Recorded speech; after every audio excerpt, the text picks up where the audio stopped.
Hi, everyone. Welcome to this conversation on social mobility, identities, and ethnography with Dr. Divya Vaid, who is an Associate Professor of Sociology at Jawaharlal Nehru University, JNU, New Delhi. She has an MSc and a DPhil from Oxford, UK.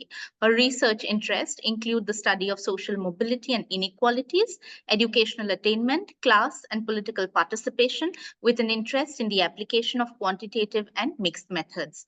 Her work has appeared in the Annual Review of Sociology, Contemporary South Asia, Asian Survey, and the Economic and Political Weekly, among others. She is the author of Uneven Odds, Social Mobility in Contemporary India, published by OUP in 2018, and has co-edited a volume on marginalities and mobilities among India's Muslims, published by Routledge in 2023. Dr. Vaid, I welcome you to this discussion and look forward to hearing your thoughts. Thank you so much, Rituparna, for having me. Yeah, so since you work on mobility, I thought that we will begin by asking you how one can understand social mobility. Also, that we have not had anyone yet talk about mobility for doing sociology. Right. So, social mobility, as in any concept, is fairly large and it's been defined differently.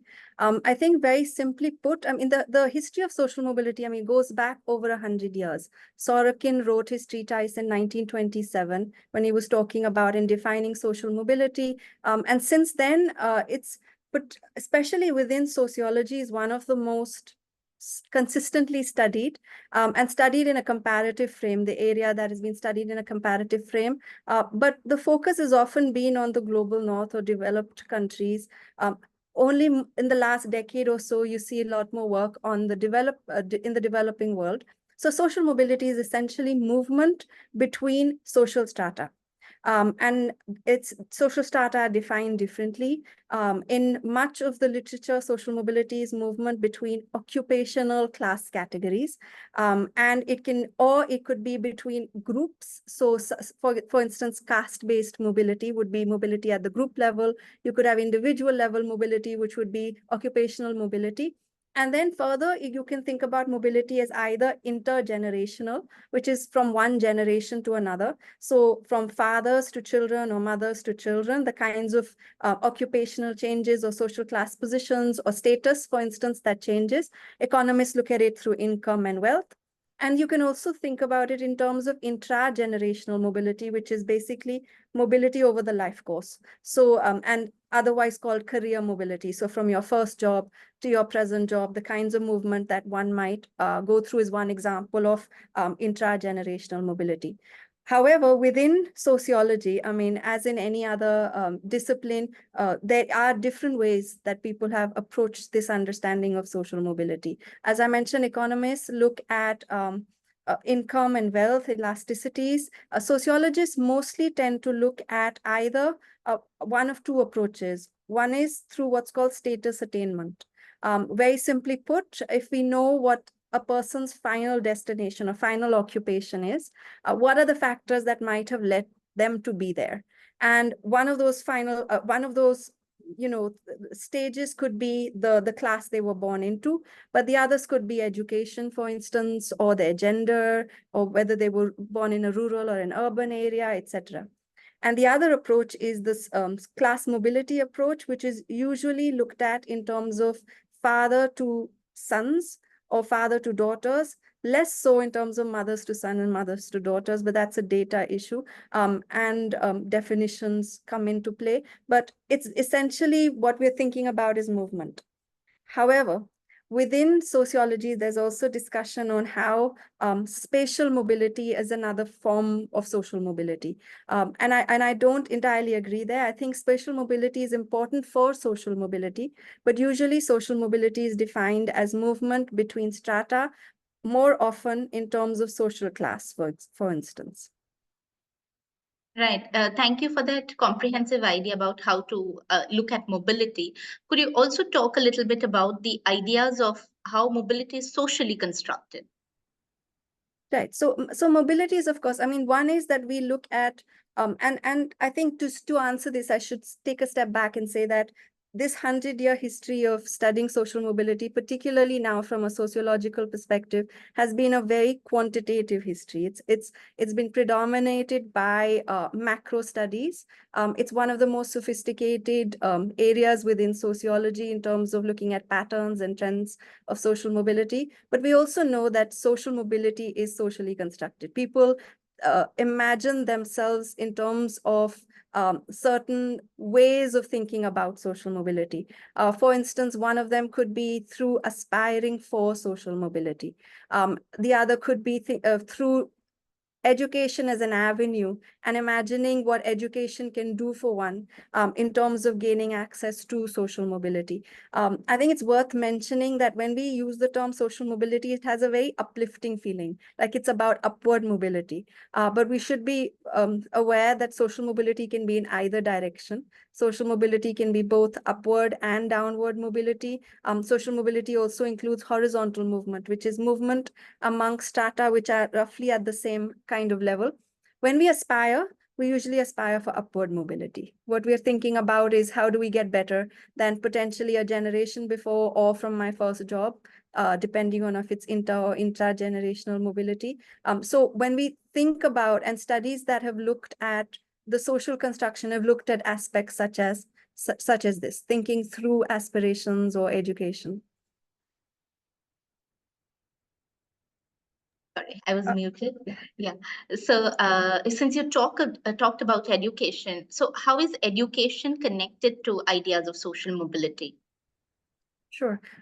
So when we think about, one of the kind of overarching theories around social mobility, which has been critiqued and debunked and, studied, but is consistently kind of, related to when we think about social mobility, is the liberal thesis, which is basically the modernization thesis. The modernization thesis, very simply put, says over a period of time, as societies industrialize and modernize, the connection between ascription, what we are born with, and achievement, what we achieve, would start to weaken.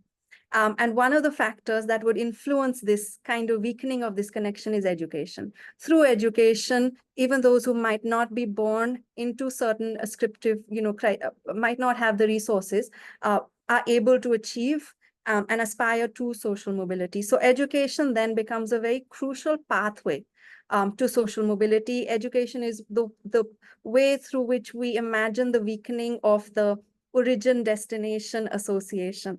And so education plays a very important part within social mobility research.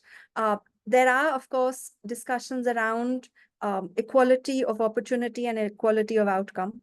And the debate that equality of opportunity requires that, we all have the same kind of opportunities available. We can't guarantee what the outcome would be, but the opportunity should be kind of, equal for everyone. Education is seen to be that kind of institution that might help us to equalize opportunities.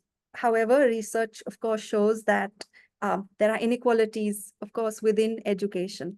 And those inequalities then translate into, for instance, the labor market. And if they do translate into the labor market, they also then influence those who can have access to social mobility and those who are deprived, or those who face more barriers to social mobility.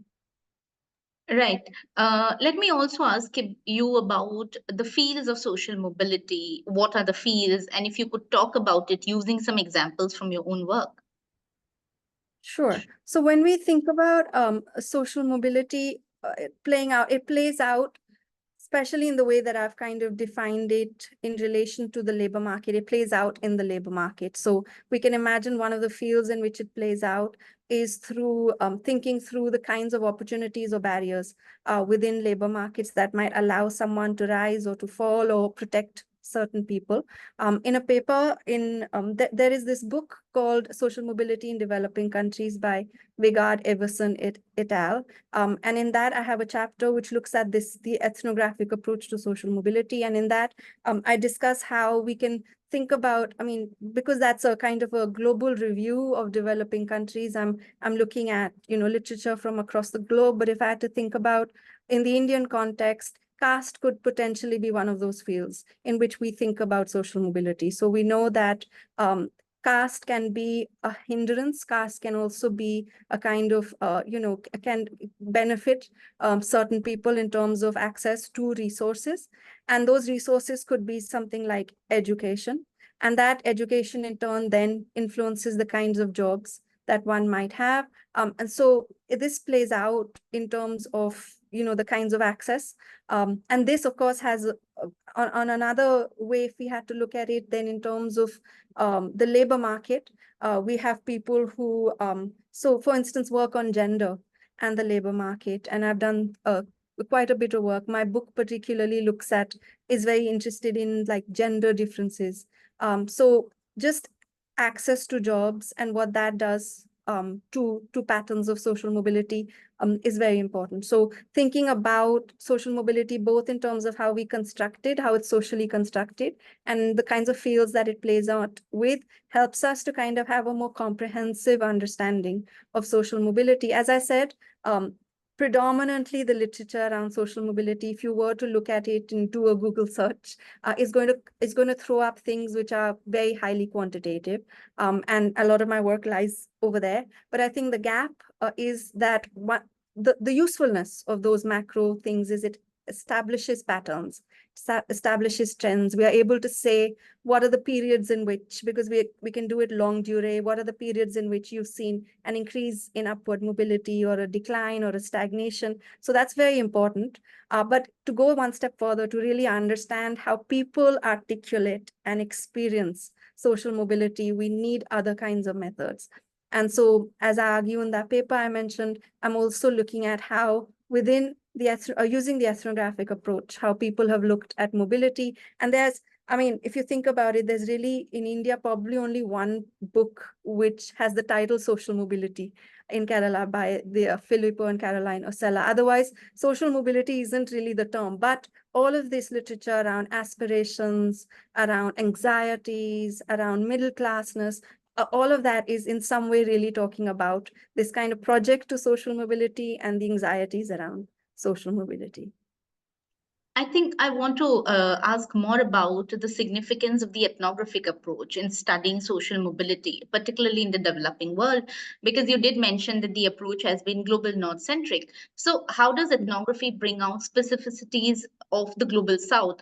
And very recently, I've also worked on marginalities and mobilities amongst Muslims. So, how would you understand the importance of the method of ethnography? Yeah. So, I'm very strongly of the opinion we shouldn't be either for or against any method.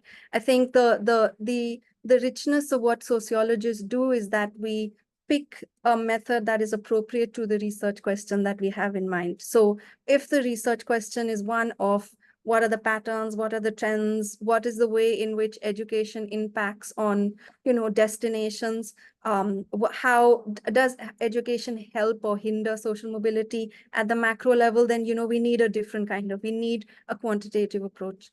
But if what we're trying to understand is how do people actually understand and articulate what social mobility means to them? How do they talk about failure? So I have a paper recently in this journal, South Asian History and Culture, which looks at the idea of young working women, and not through an ethnography, but through qualitative interviews, talking about what, how do they think about, work, labor, and also about this idea of failure, making an effort but failing at it. And what that does to this kind of a project of social mobility or an aspirational project becomes really important. And this kind of work can really only be done through a qualitative approach. It's very difficult to do this entirely through a quantitative approach.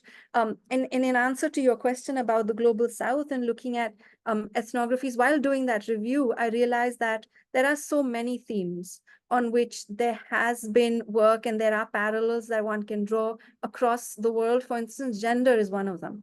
In the way in which, women experience mobility. For instance, the work that I cite in that review on women who migrate for work. and the kinds of ways in which that labor, so one is remittances and how they help the family back home, but the other is the creation of status in a foreign environment and what that does to those women. And looking at that in the global south, we see these waves of movement across countries, women who work as nurses, women who might be working as maids, there's work on Sri Lanka, etc. And the kinds of ways in which they negotiate status, both within the family and within the broader society. I think the ethnographic approach is the one that allows us to really understand the nuances of what those things are, because within the macro approach, there has been work on gender, but there have been very important debates, and we might not have the time to go into that, but debates on how do you account for women within this quantitative approach. So how do you look at women's participation in the labor market? How do you look at their class position? This work on ethnography actually gives women the agency to say, okay, so how do they actually experience what is happening to them in their everyday lives when they're working or when they don't have access to work? And the work that I've done with interviewing young working women has really focused much more on Delhi. And I've been looking at women across a range of occupations and how they think about, negotiating a city, negotiating education or absence of education, because these women, some of them are in the formal sector, some are in the informal sector, and how do they think about or aspire or create aspirations for themselves and for the next generation, and how do they imagine the barriers that they face or the kinds of hurdles they have faced in their careers, or, as I said, failure that they might have faced, and what does that do? Is because we can imagine that failure is either a dampener, right? Failure leads to social downward mobility, or failure can actually be a kind of spark that makes you want to work even harder and achieve even more. And so we can't really get to the heart of this without looking at qualitative methods and approaches. Right. A related question, because we were talking about agency as well. Can ethnography capture the essence of aspiration that lay at the heart of social mobility? Is it possible to do so? I mean, we attempt to do so. I mean, studies have attempted to do so. For instance, if you see Sarah Dickey's work in Madurai, and she's looking at, she has a paper called Pleasures and Anxieties of Being in the Middle, in which she's talking about how, aspirations are made, constructed, but also the kinds of anxieties, the fears, the kinds of, the fear of others looking at us in a certain way if we are, suddenly very upwardly mobile. Those are also there. And yes, of course, it's not just ethnography, but through various other interviews, other kinds of qualitative approaches, we are able to try and construct how people might think about their aspirations. There's a lot of work. Some of the students who worked with me have done some fabulous work on aspirations amongst young people in Delhi, for instance, and how they think about their education, and how do they think about, between education. I mean, the meritocracy argument says that, merit is the only thing that matters. And so the best person will get the job. But we know that many things matter to somebody getting a job. It isn't only, the level of education. So it's also how we negotiate this idea of education, the gap between education and the labor market, and how do we achieve in the labor market and think through. So I've had a few students who worked on both education aspirations and occupational aspirations, and they've used approaches such as the ethnographic approach, or one of them actually did a longitudinal study and tracked, people going from school to college, and the kinds of aspirations you have, and then reality happens and you evolve your aspirations. You have to kind of change them when you get into college, and that's only really possible to do through a longitudinal approach. So that we have so many possibilities of using either mixing methods, using either only the qualitative or only the quantitative. What's really interesting, though, is that because social mobility is such a big area, there have been so many different kinds of questions, and each of those questions kinds of demands a different kind of method or a different kind of approach. So it's a very rich area, and it's an area where we don't have as much work as we really should have in Indian sociology. Yeah, I think that's where the gap is. And you briefly touched upon the role of caste as well as religion when we were talking about social mobility, also gender. But how do you see these identities playing out, particularly in the context of India, in terms of social mobility? Because, you know, you have done ethnographic work and so have your students. So what is the role that they play?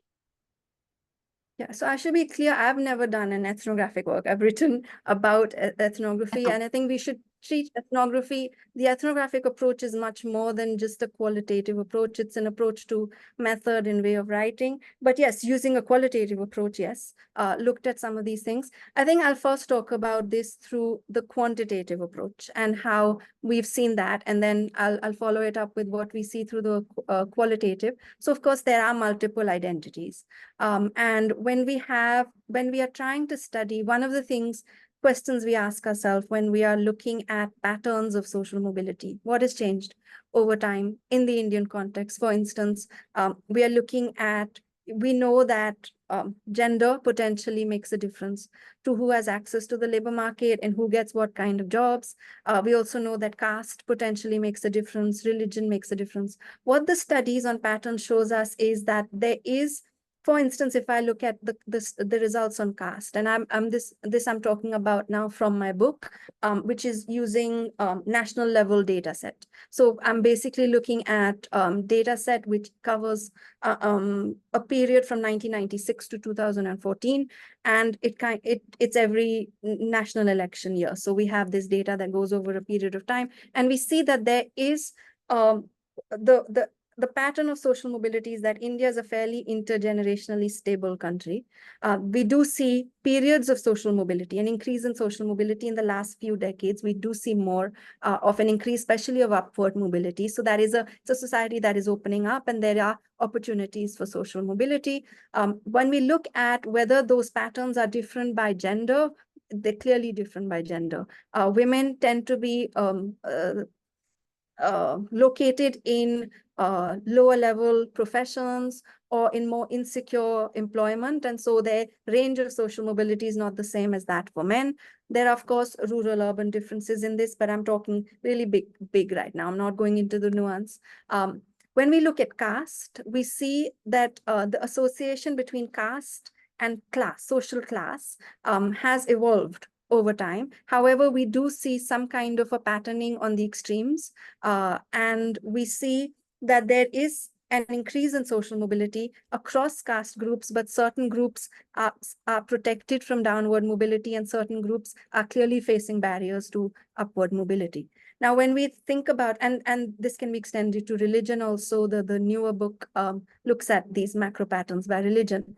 When we then look at the qualitative material, and not just my work, but the work generally in India, we see that there are special ways in which caste plays out in the labor market, or religion plays out in the labor market, and they clearly have an impact on those who can gain access to a job or to a profession.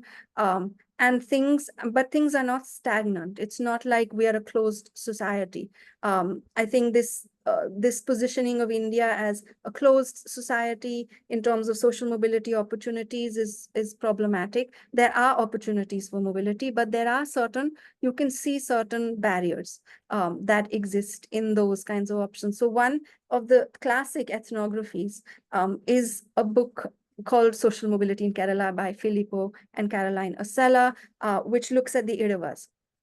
And it's looking at the kinds of mobility that they experience, but also how migration, for instance, and they do it through an ethnographic approach, how migration to short range and long range migration makes a difference to this group, and how the group constructs, it's how social mobility is experienced.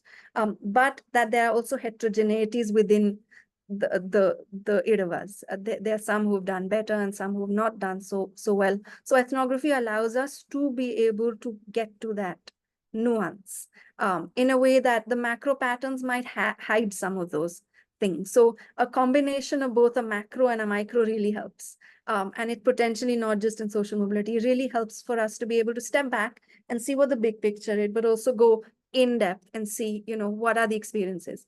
And this kind of work is really rich, and we see a increasing work around this in India.